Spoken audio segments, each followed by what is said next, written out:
Bonjour à toi, cher spectateur. Aujourd'hui, parlons d'un petit film indépendant français vraiment surprenant. Vincent n'a pas d'écaille de Thomas Salvador. Vincent n'a pas d'écaille, ça raconte l'histoire de Vincent, un jeune homme qui vit de petits boulots dans des chantiers, mais qui a un pouvoir particulier, celui de devenir presque un surhomme lorsqu'il rentre en contact avec l'eau. Voilà. L'histoire va suivre une petite romance qu'il va vivre avec une jeune fille qui s'appelle Lucie, qui habite dans sa région. Enfin voilà, On va dire que Vincent n'a pas d'écaille n'est pas forcément le genre de film qu'on attend en salle. Ça c'est clair. C'est plus le genre de film qu'on a tendance à découvrir si on se dit si j'allais voir ça. Ça va un petit peu avec une certaine vague d'un cinéma français que l'industrie n'a tendance à pas vraiment privilégier dans sa production et dans ses modos de production, mais qui pourtant mérite vraiment un coup d'œil puisque c'est un vrai film de cinéphiles et de fans de cinéma. Tout simplement. C'est ça qui fait la douceur et l'élégance de Vincent n'a pas d'écaille, avant tout. C'est sa douceur et son élégance. On voit rarement ce genre de métrage en salle. On a plus tendance à les découvrir quand ils passent sur Canal+, étrangement, ou quand ils sortent en DVD. Vincent n'a pas d'écaille est clairement le genre de film qu'il faut voir en salle parce que c'est un film d'une poésie, d'un lyrisme, d'une douceur, d'une tendresse et d'une élégance comme on en voit rarement. C'est un film porté par un auteur qui réalise son premier long métrage, qui s'appelle Thomas Salvador, qui est également l'acteur principal de ce film, qui a passé beaucoup de temps à faire des courts métrages, à bosser pour Arte, et qui s'est lancé enfin dans le long métrage. Un long métrage assez court, le film fait 1h20 à peine, donc assez court. Il a vraiment décidé au niveau du scénario qu'il a coécrit avec Thomas Bidegain, de se lancer dans une belle poésie autour du personnage du super-héros. De ce point de vue-là, c'est vraiment élégant. On voit pas souvent ça, c'est un peu décevant de ce point de vue-là. Des vrais films qui tentent des paris avec des personnages de super-héros. Et là, très clairement, on sent que c'est un film fait par un réalisateur qui est fan de super-héros et qu'on a un peu marre de voir des films avec plein d'effets spéciaux. Pour l'avoir rencontré, il s'est beaucoup confié sur le fait que il a envie de retourner à un cinéma très organique.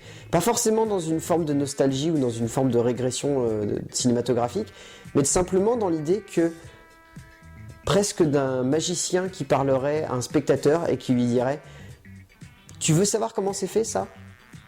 Essaie de le comprendre, mais ça fait partie de la magie du cinéma.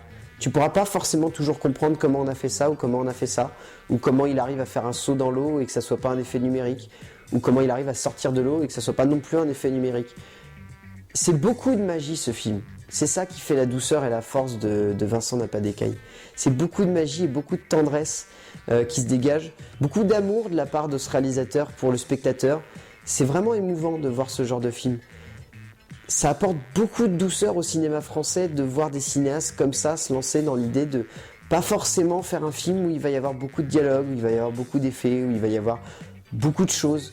Mais il va y avoir une simplicité qui va se dégager du film et une simplicité qui va presque émouvoir le spectateur, qui va lui faire se dire tout simplement c'est un vrai film fait par un cinéaste qui a envie de nous parler, qui a envie de nous dire des choses. C'est très beau de voir ce genre de long métrage. Au niveau de la mise en scène, il a fait un parti pris très élégant, celui de ne quasiment pas avoir de dialogue dans son métrage. Le peu de dialogue qu'on a d'ailleurs, ça fait partie du défaut, on a la sensation qu'ils sonnent faux. C'est un peu dommage, mais on a la sensation qu'ils sonnent faux ces dialogues. Parce qu'on a envie de pas les entendre parler, ces personnages.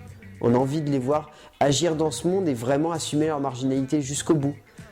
De ne pas les voir parler aux autres, de les voir presque se parler entre eux et encore se parler. À peine se regarder, se toucher, se ressentir, se sentir tout simplement. C'est ça qui est beau dans le film, il y a vraiment un travail des corps, il y a vraiment un travail avec l'élégance corporelle qui se dégage de chacun des personnages. C'est très émouvant de voir ce genre de film. Les scènes d'amour entre Vincent et Lucie sont pleines de tendresse, pleines d'élégance, pleines de simplicité et pleines de magie. C'est un mot qui revient très souvent quand on pense à Vincent n'a pas d'écaille. C'est magique. Ce film est presque magique. Ce film est au-dessus de tout ce qu'on a l'habitude de voir dans le cinéma français. Il y a le même genre de poésie qui se dégageait de L'inconnu du lac de Alain Guiraudy qui est sorti l'année dernière.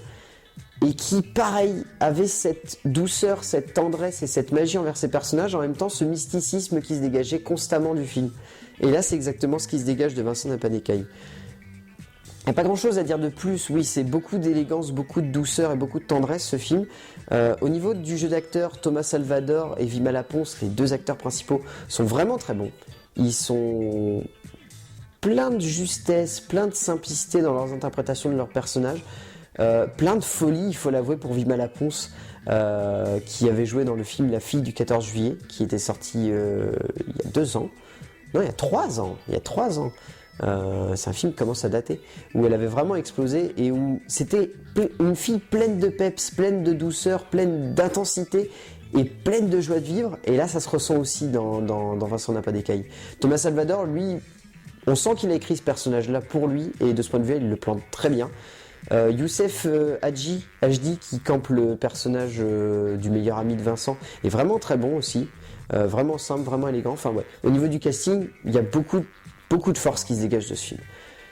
Pas grand chose à dire de plus sur Vincent n'a pas d'écailles, si ce n'est que c'est un film à voir en salle pour le comprendre et pour l'accepter tel quel, c'est-à-dire une vraie expérience de cinéma et un vrai hommage au film de super-héros, et de ce point de vue-là, c'est vraiment très réussi. Donc ouais, c'est indéniable qu'il faut voir Vincent n'a pas d'écailles en salle, et c'est un très joli premier film pour Thomas Salvador. Donc voilà. A plus!